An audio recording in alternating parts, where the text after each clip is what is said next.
Ito na ang matinding sinapit ni Senador Bato nang dahil sa pagharang niya sa impeachment laban kay Sara Duterte ay biglang kinuyog ng taong bayan at pinagtulong-tulungan. Aba, ay halos magmakaawa ay pumapalag-palag pa. Alright, welcome back to my YouTube channel. I'm Andy's Vlog. Ito na ang matinding sinapit ni Senador Bato. Pinagtulong-tulungan, kinuyog ng taong bayan ng dahil dito sa kanyang ginawang kalukuhan sa Senado. Mga kaibigan, kung magugunita nyo, ilang oras lamang ang nakakaraan ay kumanta ito si Bato. Nung dati ay tinatanggi niya na hindi galing sa kanya ang papel na kumakalat na pinipilit papirmahin ang mga kapwa niya senador upang sa ganon ay i-dismiss ang impeachment laban kay Sara Duterte. Ang nakasado doon sa papel ay i-dismiss, kaya't pinapipirma na pilit ang kapwa niya si senador. Inamin niya at kumanta bigla na galing sa kanya ang papel. Ibig sabihin, gawa niya yun, siya ang may kagagawan upang nang sa ganun manghikayat, manligaw, pilitin ang kapwa niya senador na pumanig sa kanya. At pag pumanig sa kanya, papirmahin. Ang nakasaad po dun sa pirma ay hindi itutuloy ang impeachment at i-dismiss ang impeachment kay Sara Duterte. Isang like muna mga kaibigan sa video na ito.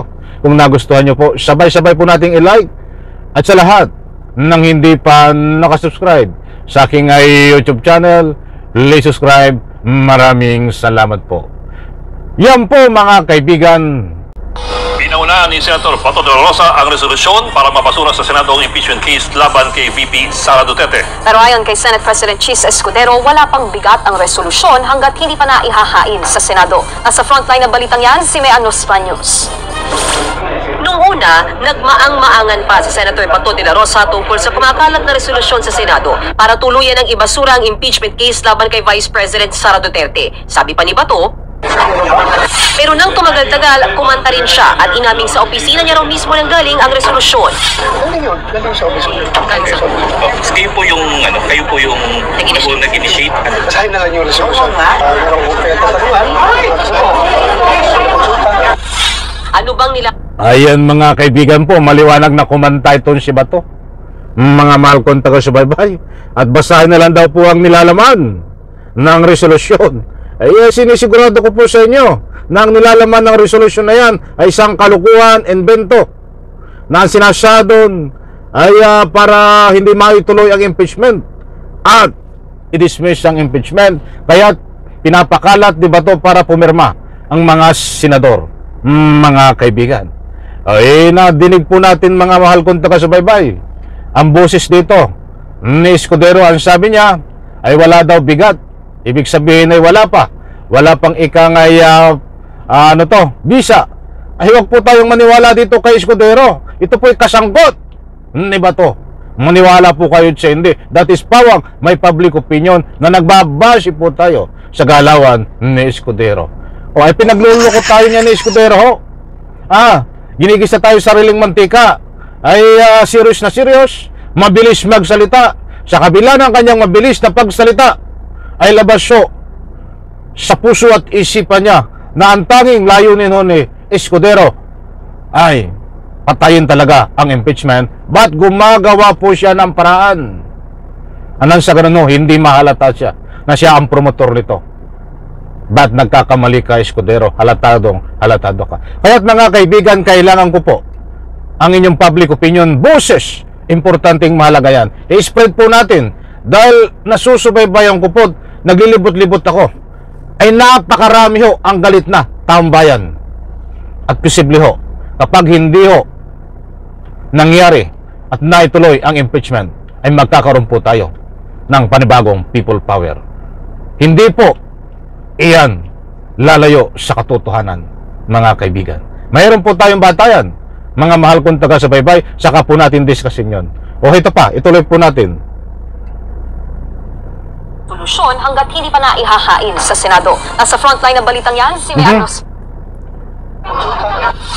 Ano bang nilalaman ng resolusyong yan? Sa nakuhang dokumento ng News 5, binibigyang diin na hindi pwedeng tumawid sa 20th Congress ang impeachment case na sinimulan sa 19th Congress. Bawal daw ito sa ilalim ng Senate rules. Nakasaad din sa patakaran na lahat ng nakabinbing proceedings ay mateterminate pagsara ng Kongreso. Pero pwedeng ituloy ng susunod na Kongreso na parabang first time inilatag ang proceedings. Ang pag-amin ni De La Rosa na siya ang nasa likod ng resolusyon, narinig din ni Senator Amy Marcos. Kabilang si Senator Amy sa mga nakakita sa draft ng resolusyon. Pero Kita niyo ho, yung mga sinasabi ho ni Bato na hindi pwedeng tumawid at kailangang dismiss na. Yan po ay pawang imbento niya, not according to the Constitution, according sa kanyang perception. Bakit ko po nasabi? Hindi man po tayo abogado. Bago po tayo magtalakay nito, ay nagkakaroon po tayo ng pag-search, pag-aaral, at nagbabase po tayo sa mga neutral na abogado. Hindi po tayo nagbabase dito sa mga balimbing na abogado. Batikan, neutral na abogado ng interest ay taong bayan at Republika ng Pilipinas. Ay wag po tayo magbatay kay Bato at mga abogado nakakampi, mga senador nakakampi, mga senador ni Sara Duterte, dahil ang sasabihin po niyan talaga ay talagang dismiss ang impeachment at hindi pwedeng tumawid. Ay sarili po nilang kuro-kuro yan nang dahil ho sa pagkakaibigan nila ni Sara Duterte, nang dahil ho sa sariling interest ni Sara Duterte, hindi po interest ng Republika ng Pilipinas. Ito pa. dito, habang si Senator Jinggoy Estrada alam na rin ang reso na aniyay noong Lunes para kumakalat sa Senado. Dagdag pa niya, it is our constitutional duty to hear the impeachment case against any impeachable officer. wala namang alam tungkol dito ang iba pang senador, maging ang Senate President. Ano man kumakalat na resolusyon na wala namang author na pinakita lamang din sa akin ng media ay ika nga mere scrap of paper unless may mag-file niyan. Wala pa akong nakikita ganun. Sa Senate Minority Leader Coco Pimentel, inakala pang peke ang resolusyon. Mali raw kasi ang katwiran na nakasaad dito para ibasura ang impeachment case. Mali-mali rin daw ang mga binanggit na constitutional provision sa resolusyon. Samantala, sakaling ituloy ang impeachment trial, wala naman daw problema dyan, Senator Bongo, para magkaalaman na. Wag po tayo magpaniwala diyan kay Bongo para daw magkaalaman at ang sabi niya ni Bongo ay titingin daw sa ebidensya. Wag po tayong maniwala diyan. Wala pong kredibilidad na sabihin niyan dahil alam po natin na ipapawalan sala niyan kapag siya po ay dumating na at naging judge diyan po sa paglilitis. Baka tayo lumayo sa usapan. Wag muna yung Bongo, dito muna tayo kay Bato na talagang kinuyog pagkatapos mga mahal kong taga-subaybay na umamin itong si Bato na galing sa kanya ang lumalakad at pinapakalat na ibasura ang impeachment ay kinuyog at pinagtulong-tulungan si Bato ng taong bayan na galit na galit. Sabi nga nung iba, sana kunin na ito agad ng ICC. Walang kwentang senador ayon po sa mga public opinion dahil interest ni Sara Duterte at pagkakaibigan ang ginagawa nitong si Bato. Disclaimer lang po, kinuyog po at pinagtulong-tulungan itong si Bato sa pamamagitan po ng public opinion. Diyan po sa comment section, kahit saan po tayo lumibot, malalaking stream media ay against po, pinagtutulong-tulungan si Bato na durugin sa pamamagitan po ng komento sa comment section sa malalaking stream media.